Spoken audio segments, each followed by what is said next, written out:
ఈ దాడులతో తమకు సంబంధం లేదంటూనే కశ్మీర్లో మారణహోమం సృష్టిస్తోంది పాక్. నిన్న పెంగ్లాన్ సెక్టార్లో ఉగ్రవాదులు జరిపిన కాల్పుల్లో 4 జవాన్లు మృతి చెందారు. ఇటు మన సైన్యం కూడా ధీటుగా జవాబిచ్చింది.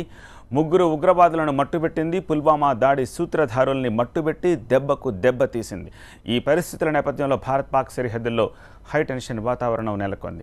పుల్వామా దాడి ఘటన తర్వాత బోర్డర్లో భారీగా బలగాలను మోహరించింది భారత్. అంతేకాదు కశ్మీర్లో అక్రమంగా చొరబడ్డ టెర్రరిస్టులను ఏరిపారేసేందుకు జాయింట్ ఆపరేషన్ కొనసాగుతోంది.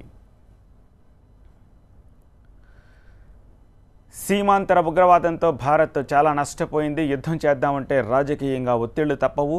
కానీ ఈసారి మాత్రం సీన్ మరోలా కనిపిస్తోంది. యుద్ధం వచ్చినా రాకున్నా పాక్ని దెబ్బతీయడానికి త్రివిధ దళాలు సై అంటున్నాయి. ఇప్పటికే కేంద్ర ప్రభుత్వం భారత సైన్యానికి పూర్తి స్వేచ్ఛనిచ్చింది. ఉగ్ర మూలాలు పెకలించాలని దిశానిర్దేశం చేసింది.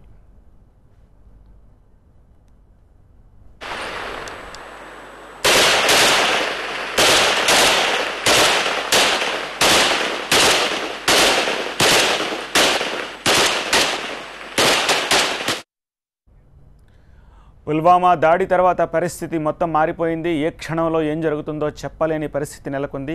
నిజంగా భారత్ పాక్ మధ్య యుద్ధం జరిగితే ఎవరి బలాలు ఏమిటి, రెండు దేశాల్లో ఎవరి సైన్యం బలంగా ఉంది? చైనాకు సైలెంట్గా సవాల్ విసిరిన భారత్కు నిజానికి పాకిస్తాన్ లెక్క కాదు. జస్ట్ 5 గంటల్లో మసి చేసేయచ్చు. కానీ మనది యుద్ధోన్మాద దేశం కాదు. అందుకే 1971 తర్వాత భారత్ యుద్ధం చేయలేదు. ప్రపంచంలో భారత్ 3వ అతిపెద్ద మిలిటరీ కలిగి ఉంది. అయితే పాకిస్తాన్ 6వ అతిపెద్ద మిలిటరీ దేశం. భారత ప్రధాన సైనిక బలగాల సంఖ్య 21,40,000 ఉంటే పాక్ దగ్గర 6,54,000 మంది సైనికులు ఉన్నారు. భారత్ దగ్గర రిజర్వ్ మిలిటరీ 11,55,000 మంది అయితే పాక్ దగ్గర 5,13,000 మంది మాత్రమే ఉన్నారు. పాక్తో యుద్ధం చేయాల్సి వస్తే యుద్ధ ట్యాంకులు కీలకం. సరిహద్దుల వెంబడి వేగంగా కదిలేందుకు బాంబింగ్ చేయడానికి అత్యాధునిక యుద్ధ ట్యాంకులు అవసరం. భారత్ దగ్గర ప్రధాన యుద్ధ ట్యాంకులు 4,500 ఉంటే పాక్ దగ్గర 3,000 మాత్రమే ఉన్నాయి.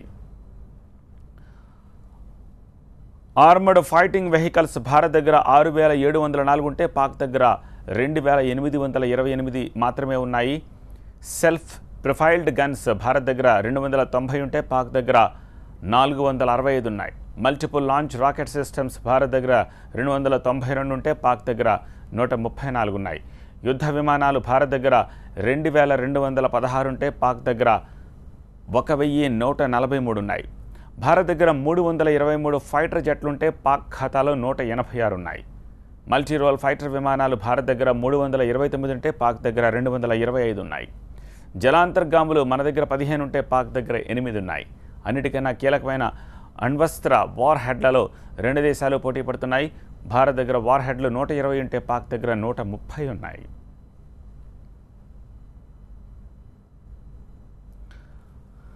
పాకిస్తాన్కు బుద్ధి చెప్పే మరో మార్గం అంతర్జాతీయంగా ఒంటరిని చేయడం, ఆర్థికంగా దెబ్బతీయడం. ఈ ప్రయత్నాలు ఇప్పటికే ప్రారంభించింది భారత్. పాకిస్తాన్కు గతంలో ఇచ్చి అత్యంత ప్రాధాన్యత హోదాను ఉపసంహరించుకున్న భారత్ ఆ దేశం నుంచి దిగుమతయ్యే వస్తువులపై కస్టమ్స్ సుంకాన్ని 200% పెంచుతూ నిర్ణయం తీసుకుంది. అంతర్జాతీయ వేదికలపైన పాకిస్తాన్ను ఒంటరి చేసేందుకు భారత్ సిద్ధమైంది. ఇందులో భాగంగానే ఉగ్ర సంస్థలకు ఆర్థిక సాయంపై నిఘా ఉంచే ఫినాన్షియల్ యాక్షన్ టాస్క్ ఫోర్స్కు పుల్వామా దాడిపై కీలక సాక్ష్యాధారాల్ని సమర్పించనుంది.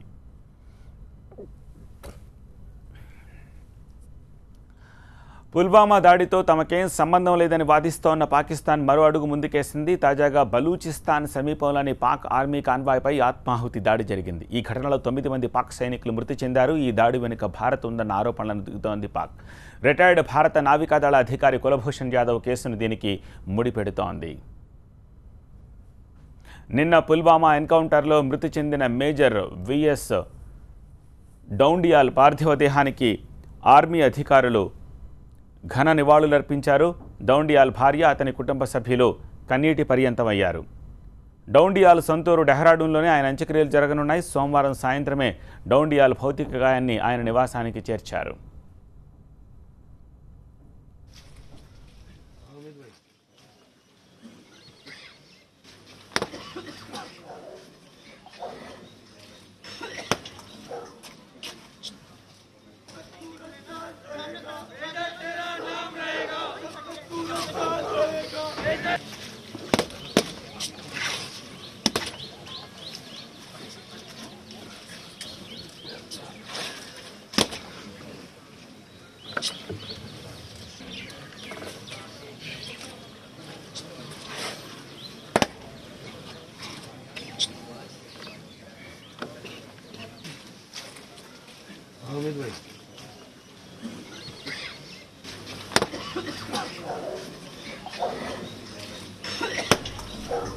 రెండు నెలల క్రితం మేజర్ డౌండియాల్ డెహ్రాడూన్కు వచ్చారు. కుటుంబ సభ్యులతో సరదాగా గడిపారు. త్వరలో మళ్లీ వస్తానని చెప్పి విధుల్లో చేరారు. అంతలోనే ఈ పిడుగు లాంటి వార్త డౌండియాల్ కుటుంబాన్ని విషాదంలోకి నెట్టేసింది.